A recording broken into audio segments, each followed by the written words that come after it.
রহমানির রহিম। আমাদের এর পরের chapter area of plane curve. এই চ্যাপ্টারটা করতে গেলে জিওমেট্রি সম্পর্কে আমাকে মিনিমাম কিছু আইডিয়া থাকতে হবে, যেমন স্ট্রেট লাইনের ইকুয়েশন কী, সার্কেলের ইকুয়েশন কী, বা একটা সার্কেলের ইকুয়েশন দেওয়া থাকলে সেখান থেকে আমি কীভাবে ফিগারটা আঁকতে পারি, তারপর ইলিপসের ইকুয়েশন কী, প্যারাবোলার ইকুয়েশন কী। এই কনসেপ্টগুলো যদি আমার না থাকে তাহলে কিন্তু আমি পরের চ্যাপ্টার যেটা আছে এরিয়া অফ প্লেন কার্ভ সেটা আমি করতে পারবো না। তো আমরা একটু প্রাথমিক ধারণা নেওয়ার চেষ্টা করি যে আমরা এইচএসসিতে হয়তো পড়ে এসেছি, কিন্তু তারপরেও যদি আমরা একটু মেমোরি আপ করে নিই আমাদের অঙ্কগুলো করতে সুবিধা হবে। তো স্ট্রেট লাইনের ইকুয়েশন আমরা দুই রকমের ইকুয়েশন শিখেছি স্ট্রেট লাইনে। একটা হচ্ছে এক বিন্দুগামী ইকুয়েশনের স্ট্রাকচার, আর একটা হচ্ছে দ্বিবিন্দুগামী ইকুয়েশনের স্ট্রেট লাইনের স্ট্রাকচার। তাহলে স্ট্রেট লাইন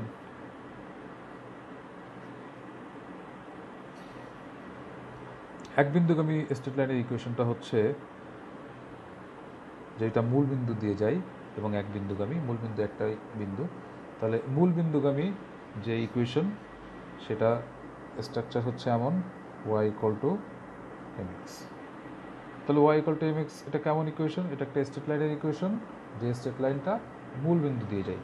এর স্ট্রাকচারটা কিন্তু এটা সরাসরি হয়ে যায় না, এটা কিন্তু জিওমেট্রিতে এটার ব্যাখ্যা আছে যে কীভাবে y = mx মূল বিন্দুগামী হলে কেন y = mx হবে, এর ব্যাখ্যা আছে। বাট আমরা আপাতত আমাদের উদ্দেশ্য হচ্ছে এখানে ডিটেল না, আমরা যাতে দেখলে চিনতে পারি যে এই ইকুয়েশনটা কার, এই ইকুয়েশনটা আমি যাতে আঁকতে পারি। তাহলে y = mx হচ্ছে মূল বিন্দুগামী একটা স্ট্রেট লাইনের ইকুয়েশন। তাহলে আমি যদি x অক্ষ y অক্ষ আঁকি তাহলে y = mxটা হবে এই মূল বিন্দু দিয়ে জাস্ট এই x এবং y অক্ষর মধ্য দিয়ে চলে যাবে, এরকম একটা ব্যাপার হবে।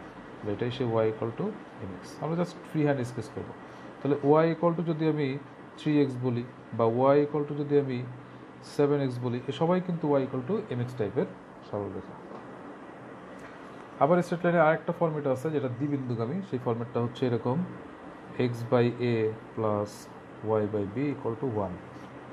এখানে এক্সটা এটা হচ্ছে এক্স অক্ষের খণ্ডিত অংশ আর বিটা হচ্ছে একটা সরলরেখা y অক্ষ থেকে যে পরিমাণ অংশ কর্তন করে তার অংশ ধরনের y এর খণ্ডিত অংশ। তো এটা যদি আমি আঁকি, এটা কিন্তু দ্বিবিন্দুগামী সরলরেখা। এখানে কি বলছি, এটা হচ্ছে এক্স অক্ষের খণ্ডিত অংশ। তো মনে করলাম সরলরেখাটা এক্স অক্ষ থেকে এই যে এইটা এতটুকু a এই পরিমাণ অংশ কর্তন করে এবং y থেকে এই পরিমাণ অংশ এটা b এই পরিমাণ অংশ কর্তন করে। তাহলে সরলরেখাটা আসলে এইভাবে চলে যায়। তাহলে এটাই সেই x/a + y/b = 1 এই সরলরেখা। তাহলে আমি এই স্ট্রাকচার দেখে কি বুঝবো, এটা একটা সরলরেখার ইকুয়েশন এবং সেই সরলরেখাটা দ্বিবিন্দুগামী। এই স্ট্রাকচার দেখে কি বুঝবো আমি, এটা একটা সরলরেখার ইকুয়েশন এবং সেই সরলরেখাটা এক বিন্দুগামী এবং সেই একটা বিন্দু কিন্তু মূল বিন্দু যদি y = mx হয়। যদি এর সাথে একটা +c থাকে, +c থাকে, +c থাকে, তাহলে সরলরেখাটা কিন্তু মূল বিন্দু দিয়ে যাবে না। সরলরেখাটা হয়তো x অক্ষের কোনো একটা বিন্দু বা y অক্ষের কোনো একটা বিন্দু এই পরিমাণ এই অংশ দিয়ে এইভাবে চলে যাবে, এইভাবে চলে যাবে। তো সেইগুলোর স্ট্রাকচার কীভাবে হয়, +c থাকলে কেন সেটা x অক্ষ বা y অক্ষকে যে কোনো একটা বিন্দু কর্তন করে যাবে, সেইগুলো নিয়ে আমরা বিস্তারিত বিশদ আলোচনাগুলো পরে করব। আমাদের এর পরের সেমিস্টারেই জিওমেট্রি আছে, সেখানে আমরা যদি সুযোগ পাই অবশ্যই সুযোগ পাবো এবং তখন আমরা জিওমেট্রি সম্পর্কে বিস্তারিত আলোচনা করব। ওকে, এই সরলরেখাগুলো কিন্তু এইভাবেও লেখা যায় 3x + 4y + 5 = 0। এই টাইপসের স্ট্রাকচারও কিন্তু থাকে, যেমন ax + by + c = 0। এই টাইপসের স্ট্রাকচার থাকলেও কিন্তু সেটা আমরা দ্বিবিন্দুগামীতে বিন্দুগামীর যে আইডিয়াল স্ট্রাকচার আছে সেটাতে কনভার্ট করতে পারবো। এবার আসলে বৃত্ততে বৃত্ত আঁকতে গেলে বেসিক কয়টা জিনিস লাগে। বৃত্ত আঁকতে গেলে আমাদের প্রথমত চিন্তা করতে হবে, বৃত্ত আঁকতে গেলে আমাদের একটা সেন্টার লাগবে। আমাদের যদি একটা অ্যাক্সিস থাকে, সেই অ্যাক্সিসের প্রথমত আমাকে একটা সেন্টারে আসতে হবে, যে যেইটাকে কেন্দ্র করে বৃত্তটা হবে। প্রথমত আমাকে বৃত্ত আঁকতে গেলে একটা সেন্টার লাগবে, দ্বিতীয়ত আমাকে বৃত্ত আঁকতে গেলে একটা রেডিয়াস লাগবে। তাহলে আমি ধরে নিলাম একটা বৃত্তের সেন্টারটা, এটা যে কোনো আইডিয়াল অ্যাক্সিস, এটা সেন্টারটা আমি ধরে নিচ্ছি এইচ এবং কে এবং রেডিয়াসটা এখান থেকে এতটুকু রেডিয়াস, সেটা হচ্ছে আর। তাহলে একটা বৃত্তের সেন্টার যদি আমি জানি, রেডিয়াসটা যদি জানি, তাহলে সেন্টারে কম্পাসটা রেখে রেডিয়াসে এই পরিমাণ ব্যাসার্ধ নিয়ে আমি ঠিক এইভাবে সুন্দর করে বৃত্তটা আঁকতে পারবো। কিন্তু স্ট্রাকচারটা, সমীকরণটা কীরকম হবে, বৃত্তের সমীকরণটা হচ্ছে এরকম। অবশ্যই সবগুলোর এক্সপ্লানেশন আছে, কিন্তু আমি এখানে জাস্ট ফরম্যাটগুলো চিনে নিচ্ছি। আমরা জিওমেট্রিতে যে এইগুলো বিস্তারিত আলোচনা করবো। একটা বৃত্তের সেন্টার যদি এইচকে হয় আর রেডিয়াসটা যদি আর হয়, তাহলে সেই বৃত্তের ইকুয়েশনটা হয় এরকম x - ওই সেন্টারের ভুজ তার মানে এইচ তার হোল স্কোয়ার প্লাস y - সেন্টারের কোটি তার মানে কে তার হোল স্কোয়ার = r²। তাহলে এটা একটা বৃত্তের আইডিয়াল ইকুয়েশন, যে বৃত্তের সেন্টারটা হচ্ছে এইচকে এবং রেডিয়াসটা হচ্ছে আর। তাহলে যদি সেন্টারটা 0 0 হয়, যে এই যে সেন্টারটা এটা 0 0, তাহলে বৃত্তের স্ট্রাকচারটা কী হবে? x মাইনাস 0 তার whole square plus y minus 0 তার whole square equal to r square. তাহলে এই বৃত্তটার দিকে আমি কিন্তু চিনতে পারবো যে এটা একটা বৃত্তের ইকুয়েশন, যে বৃত্তের সেন্টারটা হচ্ছে 0 0 এবং রেডিয়াসটা হচ্ছে আর। তাহলে একটা ইকুয়েশন দেখলে আমি কিন্তু সেই ইকুয়েশন থেকে একটা বৃত্তের যাবতীয়, বৃত্তটা আঁকতে গেলে যাবতীয় যে তথ্যের প্রয়োজন হয় আমার, আমি সবগুলোই কিন্তু বৃত্তের একটা ইকুয়েশন থেকে পাবো। যেমন আমি যদি এখান থেকে এরকম একটা বৃত্তের ইকুয়েশন দিই যে x মাইনাস 5 তার whole square plus y plus 3 তার হোল স্কোয়ার ইকুয়াল টু 25, তাহলে তুমি বুঝতে পারছো যে এটা একটা বৃত্তের ইকুয়েশন, কারণ এই আইডিয়াল ইকুয়েশনের সাথে এটার মিল আছে। আমি যদি বলি এই বৃত্তটাকে আঁকো, তখন তুমি কি করবা? তখন তুমি প্রথমত বৃত্ত আঁকতে গেলে আমার দুটো জিনিস লাগবে, একটা হচ্ছে সেন্টার আর একটা হচ্ছে রেডিয়াস। তাহলে এই বৃত্তের সেন্টারটা বের করে নিতে হবে। সেন্টারটা বের করে নিতে গেলে এটাকে আইডিয়াল ইকুয়েশন, যে x minus h y minus k equal to r square, এই রূপে কনভার্ট করতে হবে। তাহলে আমি ওই রূপে কনভার্ট করি x মাইনাস 5 তার হোল স্কোয়ার প্লাস, এটাকেও মাইনাস আকারে কনভার্ট করতে হবে, তাহলে ওয়াই মাইনাস মাইনাস 3 তার হোল স্কোয়ার, তার মানে y minus k square equal to 5 square. তাহলে আমি দেখতে পাচ্ছি বৃত্তের সেন্টারটা হচ্ছে x মাইনাস এইচ, এই যে এইচ তার মানে 5, ওয়াই মাইনাস কে তার মানে কে এর মান হচ্ছে মাইনাস 3, তাহলে এটাই হচ্ছে বৃত্তের সেন্টার, এই যে এইচ কে। রেডিয়াসটা কত? রেডিয়াসটা হচ্ছে 5। তাহলে আমরা বৃত্তের সেন্টার পেয়ে গেলাম, রেডিয়াস পেয়ে গেলাম। এখন একটা অ্যাক্সিস নিব, অ্যাক্সিস নিয়ে ওই সেন্টারটা চলে যাব। সেন্টার কত? 5 মাইনাস 3, 1 2 3 4 5, মাইনাস 3 কত আসবে? ওয়াইয়ের মান মাইনাস 3, তারপর নিচে আসবে 1 2 3, এটা হচ্ছে বৃত্তের সেন্টার। এখান থেকে 5 পরিমাণ ব্যাসার্ধ নিব, নিয়ে এইখান থেকে একটা বৃত্ত এঁকে ফেলবো, খুবই ইজি।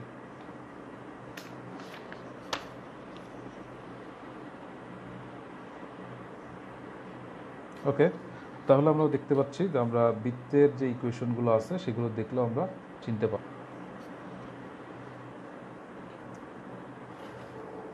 এবার আসা যাক প্যারাবোলা। প্যারাবোলা মানে হচ্ছে পরাবৃত্ত। পরাবৃত্ত তো যদি কোনো ইকুয়েশনে একটা ভেরিয়েবলের একঘাত থাকে আর একটা ভেরিয়েবলের দ্বিঘাত থাকে, যেমন আমি ওয়াই ইকুয়াল টু যদি এক্স স্কোয়ার দিই, y equal to x square, একটা ভেরিয়েবলের একঘাত একটা ভেরিয়েবলের দ্বিঘাত, তাহলে অবশ্যই সে একটা প্যারাবোলা হবে। এইগুলো নিয়ে আরও বিস্তারিত অনেক আলোচনা আছে। প্যারাবোলা হতে গেলে সবগুলো এইখান থেকে general equation of second degree দিয়ে আমরা এই সবগুলো ফিগার, আমাদের যতগুলো শেপেড ফিগার আছে, straight line, parabola, hyperbola, ellipse, circle, সবগুলোই আমাদের general equation of second degree থেকে আসে। কিন্তু সেই বিস্তারিত ব্যাখ্যায় আমরা যাচ্ছি না, আমরা আপাতত আইডিয়াল স্ট্রাকচার নিয়ে আলোচনা করছি। তো একটা সমীকরণের যদি একঘাত থাকে আর একটা সমীকরণের দ্বিঘাত থাকে, একটা সমীকরণ যদি এরকম থাকে দুটো ভেরিয়েবল আছে, একটা ভেরিয়েবলের একঘাত একটা ভেরিয়েবলের দ্বিঘাত, তাহলে সে অবশ্যই কী হবে? প্যারাবোলা হবে। এটা দেখে কিন্তু আমাকে চিনতে হবে। আমি যদি এটা এরকম দিতাম ওয়াই ইকুয়াল টু এক্স, তাহলে এটা কি প্যারাবোলা হতো না? এটা কিন্তু স্ট্রেট লাইন, কারণ y equal to m x, এই যে ওয়াই ইকুয়াল টু 1x। আর যদি y equal to x square থাকে, তার মানে একটার একঘাত একটার দ্বিঘাত, সে প্যারাবোলা। এখন এই প্যারাবোলাটাকে যদি আমাকে আঁকতে বলা হয়, আমি কীভাবে আঁকবো? প্যারাবোলা আঁকার জন্যও আমার দুইটা জিনিস প্রয়োজন হবে। সার্কেল আঁকার জন্য যেমন দুইটা জিনিস প্রয়োজন হয়, সেন্টার এবং রেডিয়াস, একটা প্যারাবোলা আঁকার জন্যও দুইটা জিনিস প্রয়োজন হবে। একটা হচ্ছে প্যারাবোলার শীর্ষবিন্দু, কোন বিন্দু থেকে প্যারাবোলাটা আমি আঁকা শুরু করব, এবং আরেকটা হচ্ছে প্যারাবোলাটার অ্যাক্সিস, কোন অক্ষের সাপেক্ষে আমি আঁকবো। তো এই জিনিসগুলো হয়তো তোমাদের কাছে অপরিচিত হতে পারে, একটু পরেই 2 মিনিট পরেই তোমাদের সাথে এগুলো পরিচিত হয়ে যাবে। তো প্রথমত আমাকে দেখতে হবে যে একঘাত আছে কার, সেই একঘাতটাকে খুঁজে বের করতে হবে। তাহলে আমি সেই একঘাতটাকে পরে লিখবো, দ্বিঘাতটাকে আগে লিখবো। তাহলে এই ইকুয়েশনটাকে আমি একটু ঘুরাই লিখি, x square equal to y. আমাকে একটা প্যারাবোলা আঁকতে গেলে সবসময় খেয়াল করতে হবে যে একঘাত আছে কার, একঘাত আছে কার? ওয়াইয়ের। ওকে, তো এটা আমি কনফার্ম হয়ে গেলাম যে একঘাত আছে ওয়াইয়ের। এবার আমাকে প্যারাবোলাটা, আমি বুঝতে পারছি যে প্যারাবোলাটা যার একঘাত হবে সেই অ্যাক্সিসের সাপেক্ষে হবে, এটা আমি প্রথমে বুঝে যাব। এখন আমাকে প্যারাবোলা আঁকতে গেলে কয়টা জিনিস প্রয়োজন হয় বলেছি আমি? দুইটা জিনিস প্রয়োজন হয়। একটা হচ্ছে প্যারাবোলার অ্যাক্সিস, আমি অলরেডি কিন্তু অ্যাক্সিস পেয়ে গেছি, যার একঘাত সেটাই হচ্ছে প্যারাবোলার অ্যাক্সিস। তার মানে প্যারাবোলাটা ওয়াই অক্ষের সাপেক্ষে হবে। এই যে ওয়াই অক্ষ দেখতে যেমনই হোক, সে ওয়াই অক্ষের সাথেই হবে, ওয়াই অক্ষের দিকেই হবে। ওকে, আরেকটা হচ্ছে প্যারাবোলার শীর্ষবিন্দু, কোন পয়েন্ট থেকে আমি শুরু করব আঁকা, সেটার জন্যে যার একঘাত সেটা সমান সমান আমি 0 ধরে নিব। তাহলে ওয়াই ইকুয়াল টু, আমি রাফে 0 ধরে নিচ্ছি, তাহলে ওয়াই ইকুয়াল টু যদি 0 হয় তাহলে এক্স ইকুয়াল টু কত হবে? 0। এটাই হচ্ছে সেই প্যারাবোলার শীর্ষবিন্দু হবে। যার একঘাত সেই অ্যাক্সিসের সাপেক্ষ হবে এবং যার একঘাত সেটা সমান সমান 0 ধরে নিব। ধরে নিলে আমরা বাকিটার মানও পেয়ে যাব। এই দুটার মান যেখানে পাবো যে এক্সের মানও 0, ওয়াইয়ের মানও 0, তাহলে এক্স এবং ওয়াইয়ের মান 0 একটা অ্যাক্সিসে চলে আসবো। আমরা একটা এক্স অক্ষ ওয়াই অক্ষ নিই, আমরা একটা অ্যাক্সিসে চলে আসলাম। এই অ্যাক্সিসে 0 0 পয়েন্টটা কোনটা? এটা। তার মানে প্যারাবোলাটা শুরু হবে এই পয়েন্ট থেকে। শীর্ষবিন্দু পেয়ে গেলাম, এই পয়েন্ট থেকে শুরু হবে। এখন কি বলেছি? কোন অক্ষের সাপেক্ষে হবে? ওয়াই অক্ষের সাপেক্ষে। তাহলে এটা পজিটিভ ওয়াই আছে, তাহলে পজিটিভ ওয়াইয়ের সাপেক্ষে এমন হবে। এটাকে বলা হয় সিমেট্রিক ফিগার। সিমেট্রিক ফিগার মানে হচ্ছে দর্পণ প্রতিবিম্বর মতো। এই ওয়াইটা একটা আয়নার মতো কাজ করবে এবং এই পয়েন্ট থেকে এই দিকে ঠিক যেমন হবে এইদিকে ঠিক তেমনই একটা লোভ চলে আসবে। তাহলে এটাই হচ্ছে x square equal to y. এখন যদি আমি চেঞ্জ করে দিই যে y square equal to x, তখন আমি কি বুঝতে পারছি? এটা কোন দিকে হবে? এটার অ্যাক্সিস কি? আগের মতোই এটার এক্সের একঘাত আছে, তাহলে এক্স ইকুয়াল টু 0 ধরে নিব।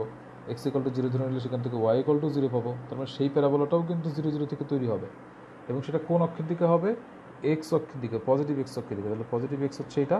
তাহলে এই বিন্দু থেকে এমন হবে, এইদিকে যেমন হবে ঠিক এইদিকেও তেমন একই রকম শেপ হবে। এখন যদি আমি বলি x square equal to minus y, x square equal to minus y, তার মানে এখান থেকে আমি দেখতে পাচ্ছি যে প্যারাবোলাটা মাইনাস ওয়াই অক্ষের দিকে হবে। আবার অনুরূপভাবে তুমি যার একঘাত আছে সেটা ইকুয়াল টু 0 ধরে নাও, সেখান থেকে এক্সের মান 0 0 পাবা। তার মানে এই প্যারাবোলাটাও 0 0 থেকে তৈরি হবে, বাট মাইনাস ওয়াই অক্ষের দিকে হবে। মাইনাস ওয়াই কোনটা? এটা। তাহলে এইখান থেকে নিচের দিকে হবে। অনুরূপভাবে যদি আমি বলি y square equal to minus x, তখন একই রকম এই প্যারাবোলাটা মাইনাস এক্স অক্ষের দিকে হবে। তার মানে এই বিন্দু থেকে শুরু করে এই বিন্দু থেকে শুরু করে মাইনাস এক্স অক্ষের দিকে হবে। ওকে, তাহলে আমরা প্যারাবোলার স্ট্রাকচার শিখলাম। প্যারাবোলার আইডিয়াল ইকুয়েশনটা আমরা Y square equal two 4ax হিসাবে জানি, কিন্তু সবসময় আমাদের আইডিয়ালে থাকবে না। আমাদের দেখতে হবে যদি একঘাত থাকে আর একটা দ্বিঘাত থাকে, অবশ্যই সেটা প্যারাবোলা। যার একঘাত থাকবে সেটা হচ্ছে প্যারাবোলার অ্যাক্সিস এবং যার একঘাত থাকবে সেটাকে আমি 0 ধরে সেখান থেকে দুইটা মান বের করে আমরা চলে যাব সেই বিন্দুতে। সেটাই হচ্ছে ওই প্যারাবোলার শীর্ষবিন্দু এবং সেখান থেকে এক্স অক্ষের দিকে যার একঘাত ছিল তার দিকে এঁকে দিলেই প্যারাবোলার কাজ শেষ। তাহলে এটাই হচ্ছে প্যারাবোলার ফিগার। ওকে, তাহলে আমরা আরেকটা প্যারাবোলা আঁকি। এখানে আরেকটা প্যারাবোলার শেপটা আমরা আঁকার চেষ্টা করি। সেটা হচ্ছে মনে করলাম x plus 3 equal to y minus 5 তার হোল স্কয়ার। তো এটাকে যদি আমি ভাঙি তাহলে আমি এখানে দেখতে পাচ্ছি যে ওয়াইয়ের দ্বিঘাত আছে, এক্সের একঘাত আছে। তাহলে এটাও অবশ্যই একটা প্যারাবোলা। আমরা বলেছিলাম একটু আগে যে যদি কখনো একটার একঘাত থাকে একটার দ্বিঘাত থাকে সে অবশ্যই প্যারাবোলা। তাহলে দ্বিঘাতটাকে আমি আগে লিখবো y minus 5 square equal to আগে লিখবো এক্স প্লাস 3, পরে লিখলাম। একঘাত আছে কার? যার একঘাত আছে সেটা ইকুয়াল টু আমি, সেইটা হবে অ্যাক্সিস প্যারাবোলার। তাহলে সেটাই হচ্ছে প্যারাবোলার অ্যাক্সিস। তাহলে এখানে এই প্যারাবোলাটার অ্যাক্সিসকে এক্স, কারণ এক্সের একঘাত আছে। এবার যার একঘাত আছে সেটা ইকুয়াল টু আমি কি ধরে নিব? 0 ধরে নিব, কারণ আমার প্যারাবোলাটা কোন বিন্দু থেকে তৈরি হবে সেই বিন্দুটা আমার দরকার। তাহলে এক্স প্লাস 3 ইকুয়াল টু আমি 0 ধরলাম, সেখান থেকে এক্স ইকুয়াল টু মাইনাস 3। তাহলে এক্স প্লাস 3 ইকুয়াল টু 0 হলে ওয়াই ইকুয়াল টু কত হবে? ওয়াই ইকুয়াল টু 5 হবে। তার মানে প্যারাবোলাটার শীর্ষবিন্দু হচ্ছে -3, 5। তাহলে আমি একটা অক্ষে চলে যাই। আমি একটা অক্ষে চলে আসলাম। আমার শীর্ষবিন্দু দরকার প্যারাবোলার। আমি আগের থেকে জানি প্যারাবোলাটা এক্স অক্ষের সাপেক্ষে হবে, কিন্তু কোন বিন্দুতে তৈরি হবে, কোন বিন্দু থেকে সৃষ্টি হবে ওটা দরকার। তাহলে x equal to -3, x equal to -3 কোনটা? -1, -2, -3, আর ওয়াই ইকুয়াল টু 5, 1 2 3 4 5। এটা হচ্ছে প্যারাবোলাটার শীর্ষবিন্দু। এই বিন্দু থেকেই প্যারাবোলাটা তৈরি হবে। তাহলে এই বিন্দুতে আমি একটা কাল্পনিক এক্স অক্ষ এবং কাল্পনিক ওয়াই অক্ষ এঁকে নেব এবং এই বিন্দু থেকে প্যারাবোলাটা আমি দেখেছিলাম এক্সের একঘাত ছিল, তাহলে এক্স অক্ষের দিকে হবে, এদিকে হবে, এখান থেকে এরকম। খুব ইম্পর্টেন্ট কথা বলেছি, খুব ভালো করে শিখতে হবে। তো আমি এখানে কিছু ইকুয়েশন দিয়েছি। এই ইকুয়েশনগুলো সবগুলোই প্যারাবোলার ইকুয়েশন। আমাদের এই প্যারাবোলাগুলো বাসার কাজ থাকবে, এগুলো তোমরা আঁকার চেষ্টা করবা। আমি একটু আগে যে এই কনসেপ্টটা দিয়েছি এটা বারবার করে দেখো, দেখে এই ইকুয়েশনগুলো আঁকার চেষ্টা করবা। প্যারাবোলা আঁকতে গেলে দুটো জিনিস প্রয়োজন হয়, শীর্ষবিন্দু এবং অ্যাক্সিস। আমি কীভাবে শীর্ষবিন্দু বের করতে হয়, কীভাবে অ্যাক্সিস বের করতে হয় বলেছি। এই সবগুলো সমীকরণ তোমরা আঁকবা বাসায়। এবার আমাদের ইলিপসের ইকুয়েশন থাকলে সেগুলো চিনতে হবে। ইলিপসের ইকুয়েশন হচ্ছে এরকম: x square by a square plus y square by b square equal to 1। এই একে বলা হয় একটা ইলিপসের মেজর অ্যাক্সিস এবং বিকে বলা হয় একটা ইলিপসের মাইনর অ্যাক্সিস। তো যদি এটা সবসময় যে আইডিয়ালি এরকম এটাই মেজর অ্যাক্সিস হবে, বিটাই মাইনর অ্যাক্সিস হবে, ব্যাপারটা এরকম না। এটা আমরা ইকুয়েশনের স্ট্রাকচার দিকে চিনতে পারবো। বাট আইডিয়ালি যদি এরকম হয় যে এটা বড় বিটা ছোট, তাহলে প্যারাবোলাটার ফিগার হবে এমন যে প্যারাবোলাটা এক্স অক্ষের দিকে ডিমের মতো হবে, এক্স অক্ষের দিকে চ্যাপ্টা হবে। তার মানে এক্স অক্ষের যে পার্টটা আছে সেই পার্টটা বড় হবে। এই যে এখান থেকে এতটুকু বলছি আমি এ, এবং এখান থেকে এতটুকু এ, এবং এখান থেকে এতটুকু বি, এখান থেকে এতটুকু বি। তাহলে যদি এ এর অংশটা বড় হয়, বি এর অংশটা ছোট হয়, কখনোই সমান হবে না। সমান হলে সেটা সার্কেল হয়ে যাবে, সুষম হয়ে যাবে। অবশ্যই একটা ছোট বড় থাকবে এদের মধ্যে। যদি এ এর পার্টটা বড় হয়, বি এর পার্টটা ছোট হয়, তাহলে প্যারাবোলাটা এক্স অক্ষের দিকে চ্যাপ্টা হবে। আর যদি এমন হয় যে বি এর পার্টটা বড়, এ এর পার্টটা ছোট, তাহলে প্যারাবোলাটা ওয়াই অক্ষের দিকে চাপটা হবে। এই যে ওয়াই অক্ষের দিকে চাপটা হবে, বি এর পার্টটা বড় হবে এবং এ এর পার্টটা ছোট হবে। তো এটা হচ্ছে একটা ইলিপসের আইডিয়াল গঠন, আইডিয়াল স্ট্রাকচার। তো মোটামুটি এই শেপগুলো যদি আমরা ভালোভাবে জানতে পারি, বুঝতে পারি, তাহলে আমাদের পরবর্তী যে অঙ্কগুলো আছে সেই অঙ্কগুলো আমরা করতে পারবো।